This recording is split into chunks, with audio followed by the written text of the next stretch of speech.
एका छोट्या गावात आर्या नावाची एक साधी मुलगी राहत होती. तिचं कुटुंब खूप गरीब होतं. घरची परिस्थिती चांगली नव्हती. पण आर्या खूप मेहनती आणि स्वप्न पाहणारी मुलगी होती. तिला आयुष्यात काहीतरी मोठं करायचं होतं. काळ पुढे गेला आणि तिचं लग्न झालं. लग्नानंतर तिच्यावर घराची जबाबदारी आली. घरात पैशांची नेहमीच अडचण असायची. कधी कधी तर घर चालवणंही कठीण व्हायचं. एक दिवस आर्याने ठरवलं की आता परिस्थिती बदलायची. कोणाकडून मदत मागायची नाही, तर स्वतः काहीतरी करायचं. तिने घरातून छोटासा व्यवसाय सुरू केला.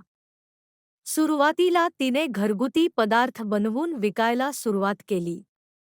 सुरुवातीला खूप अडचणी आल्या, लोकांनी तिच्यावर विश्वास ठेवला नाही. काहींनी तिची थट्टा केली. पण आर्याने हार मानली नाही. ती रोज मेहनत करत राहिली. हळूहळू तिच्या कामाची गुणवत्ता लोकांना आवडू लागली. तिचा छोटासा व्यवसाय वाढू लागला. काही वर्षांतच तिचा व्यवसाय मोठा झाला. तिने अनेक महिलांना काम दिलं. जी मुलगी कधी पैशांसाठी संघर्ष करत होती, तीच आज एक यशस्वी व्यावसायिका बनली होती. आज अनेक ठिकाणी तिला सन्मानित केलं जातं. लोक तिच्या मेहनतीचं आणि जिद्दीचं कौतुक करतात.